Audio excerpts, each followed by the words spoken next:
I now have the pleasure to invite General S.A. Hasnain, Chancellor, Kashmir University, and member, National Disaster Management Authority, to deliver the keynote address.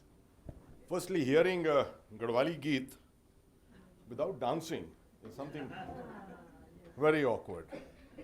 I don't know whether you are aware that I belong to the Gadwal Rifles. Okay, and all my life I've only been hearing Ved Pako. Right? And Swarg Tara. Swarg Tara is one of our favorite songs in my unit particularly. You've taken me by surprise actually, getting me out of turn, but it's always good to be out of turn in life. Right? So it doesn't really matter that way. I think Mrs. Saifullah has already acknowledged the presence of various luminaries in the hall today. It's up to me just to acknowledge perhaps Dalbir Singh, Member of Parliament, very, very important personality, Virendra Dayal Sahab, with whom I enjoy the fact that we are from the same school. And we are also Uttarakhandis that way, right from Sherwood and Nainital. And of course, thank you so much, the Mountain Climate Trust, for inviting us. The chairman here, Ashok Sajjanarji, and I do a lot of work together on strategic affairs. It's always such a pleasure to always listen to you and be a part of whatever we do together. So I wonder what you'll be thinking, why am I here? And what do I have to do with all this, except the fact that I belong to the Gadwal Rifles and perhaps with the NDMA.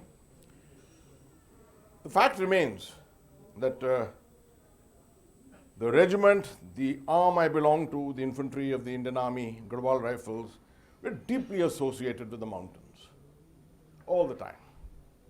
And all my life, if I render to you my experiences of being in the mountains, well, I can tell you 7 years in Nainital, many years in Lansdowne, where my father commanded the center. I was also there, Gadwal Rifle Regimental Center, since I happened to be a second generation soldier.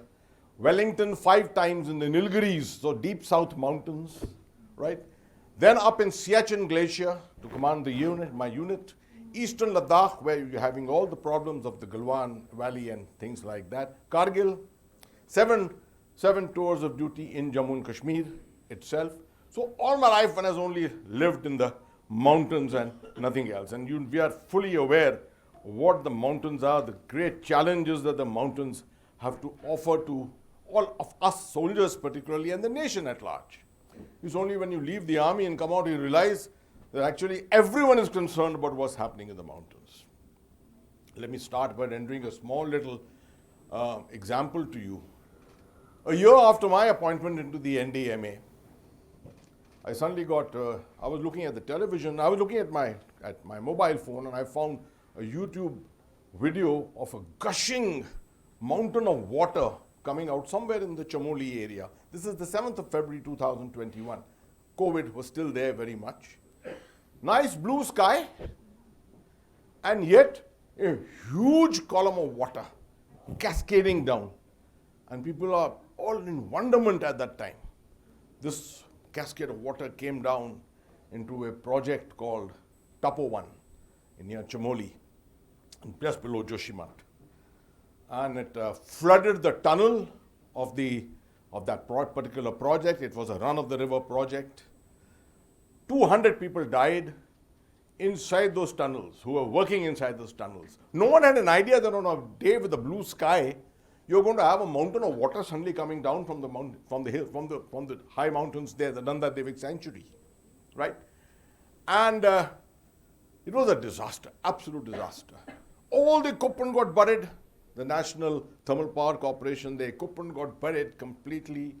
No one had an idea what to do in this kind of a situation. The ITBP rushed, the army rushed. NDRF came from Delhi after 24 hours, a little more. But everyone was at wit's end as to what to really do in a disaster of this kind. And these disasters happened in the mountains every other day. I had the pleasure and the honor of going up to investigate this disaster. I was nominated from the PMO to go up, take a scientific team, have a look. Usually they associate that the moment you have an army general out there, it's a good thing to send him into the mountains, right? So they sent me into the mountains and I enjoyed it thoroughly, stayed in Joshimath.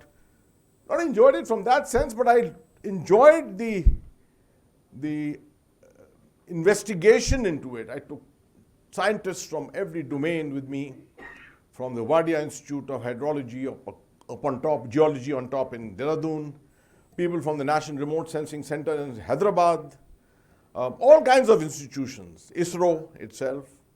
And we went up to have a look, walked up into the Nanda Devi sanctuary and came out with a big report.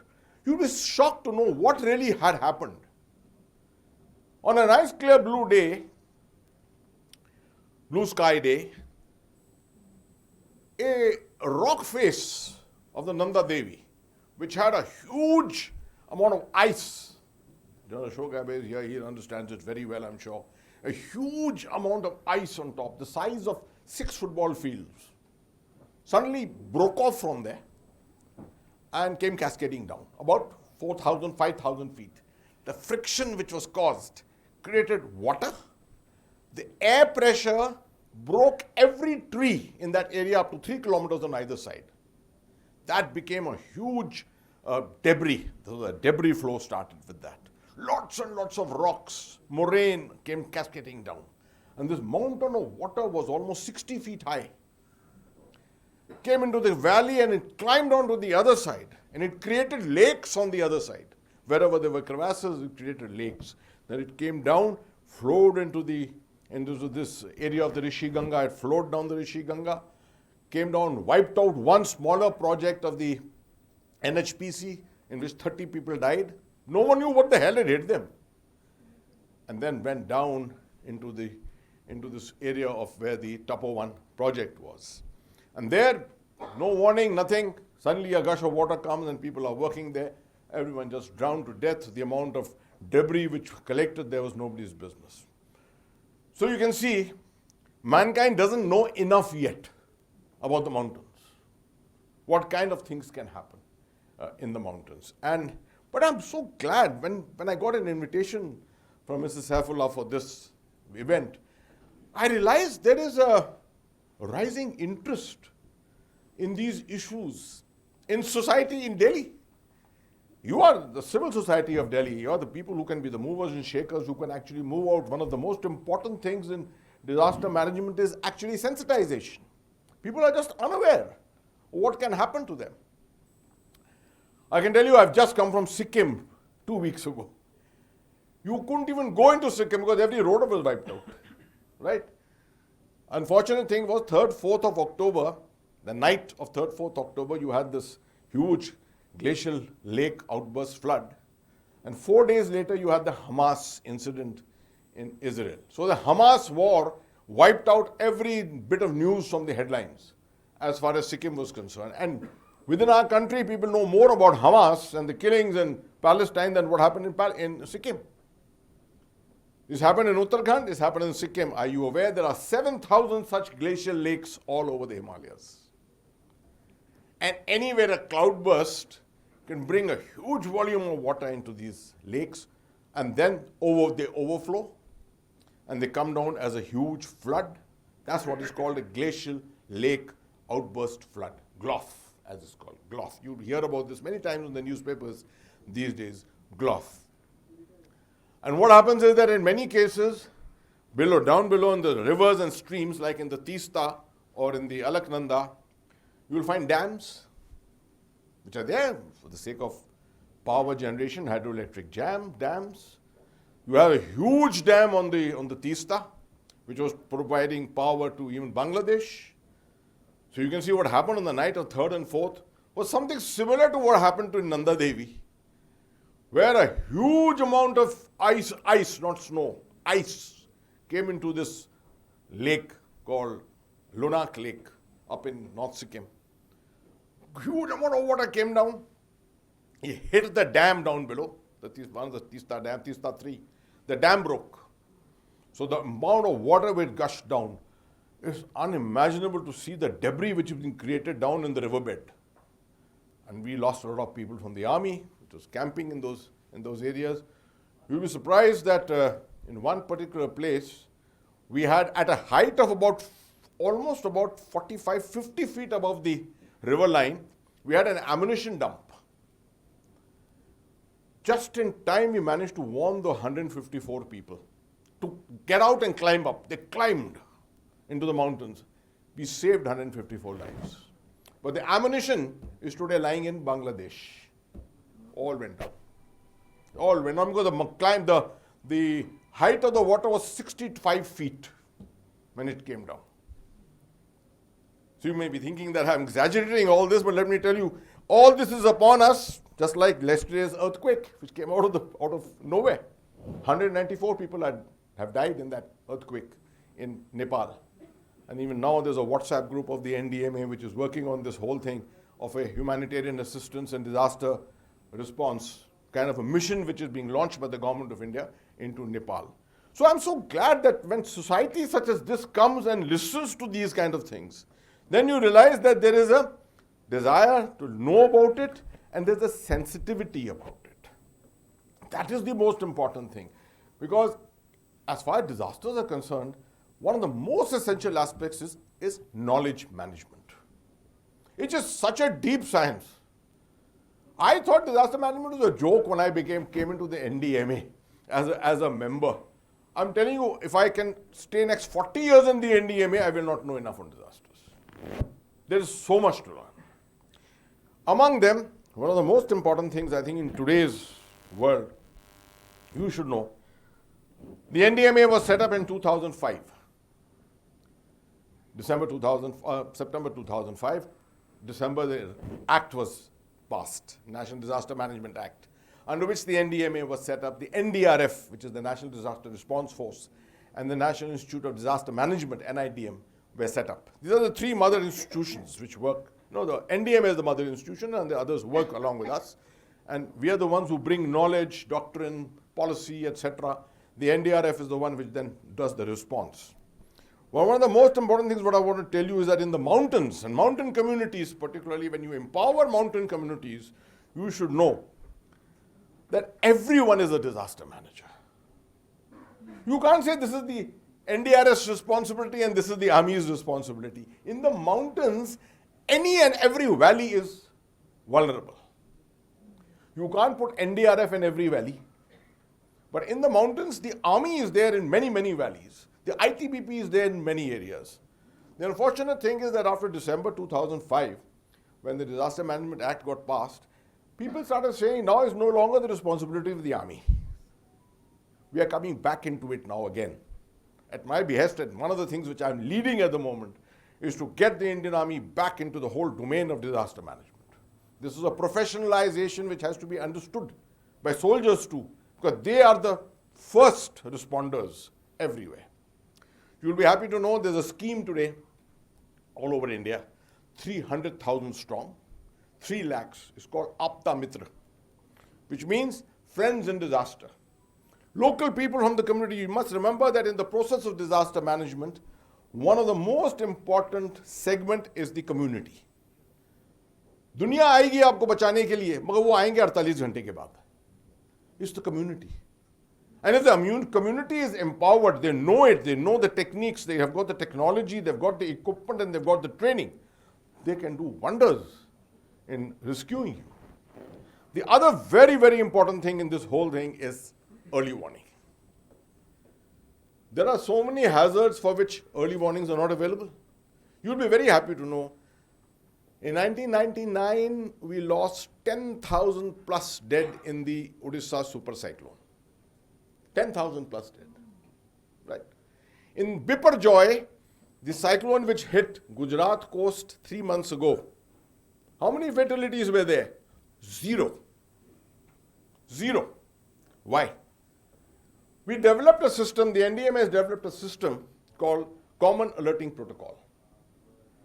32 million messages were sent to the people on their mobiles in this period of the cyclone, warning them where exactly the cyclone is hitting, what they should do, what precautions they need to take, who will come and rescue them, etc., etc.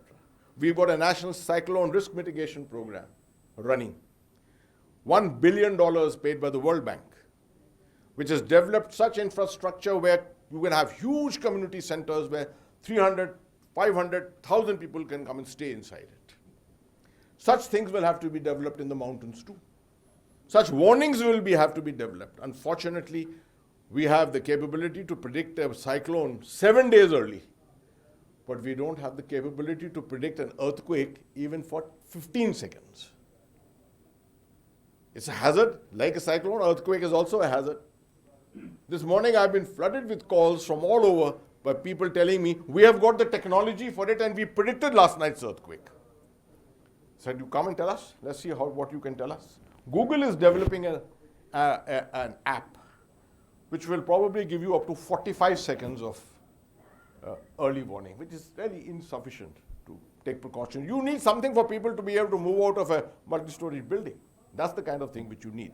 So lots is happening in this world of disaster management. It's the mountains which are of greatest concern. Landslides, glacial lake outburst floods, earthquakes. Three major things which happen out there. And you've seen what's happened in Uttarakhand this year, you've seen what's happened in Himachal Pradesh, and of course now Sikkim. Lots of work is going on to restore. Just remember, the amount of money which is spent on disaster and disaster management deeply affects the national economy. So it is a national security subject. This, unfortunately, in India has not been realized. How important disaster management is for national security. Once people realize it, more and more people get involved with it. Lots and lots of NGOs are coming up. Lots and lots of civil society organizations are coming up, extending knowledge to people around. There are lots of people coming on board with us, technical organizations, etc., wanting to work on this. So it's a very heartening thing which is happening here. But at the end, let me tell you one very good thing. In the march of understanding disaster management since 2005, perhaps the real landmark which was achieved was in 2016 in the Asia Ministerial Conference which took place in Delhi on disaster and disaster relief, disaster risk resilience, in which the Honorable Prime Minister, Mr. Modi, gave out a 10-point program. That 10-point program today is the mantra of disaster management around the world today. If you haven't heard of it, if you haven't read it, actually you're missing something. You need to Google it, read it, understand it. I will give you a gist of it, few of them. There are 10 points in this. Integrating disaster risk management in development. That means wherever you're doing development, also build in the disaster risk into it. In Sikkim, if you're building bridges and if you're building roads, make sure that your roads are higher, much higher than the riverbed. It shouldn't happen that a 5-meter flood can wash away your road. Risk coverage for all. Every member of the community, there should be risk coverage for him. Women's leadership in disaster risk management, the gender sensitivity part of it. Women are very vulnerable, but women at the same time are great leaders in situations of this kind. Societal organizations. Invest in global risk mapping. Leveraging technology for disaster risk management. This is what we are doing all the time in the NDMA. Network of universities on disaster-related issues. There's a huge upsurge of knowledge coming up in all universities which are offering courses now these days on disaster management. Network of universities, I said, utilizing social media and mobile technologies. This morning, the first thing which happened was a WhatsApp group was set up by the Ministry of Home Affairs, Disaster Management Division, and the NDMA, in which 25 people have joined in already, managing the whole issue of Nepal earthquake. This will continue. By evening, we will have about 80 to 100 people on this. Social media is a great enabler of this. Building local capacities for disaster risk reduction, the aspect of Abda Mitra I explained to you. Learning from disasters, lessons at the end of every disaster, and greater cohesion in international response. I hope you are aware of what the NDRF and the 60 Field Ambulance of the Indian Army from Agra did in terms of response to the Turkey earthquake, and in Syria. Both the organizations, we were the first to reach the disaster areas of Turkey. No one from the world could reach there faster than India, because we had enabled all our systems together, the Air Force, the Army, the NDRF, everyone had come together. Within 6 hours, we had the first flight getting out from here. So this is an area, a domain of which we can be proud in India. And let me tell you at the end, in G20, the 13th working group, which was introduced this year in the G20, was on disaster risk resilience. This is the domain in which India is achieving a lot and taking a leadership role. Thank you very much for your time. All the best. Jai Hind.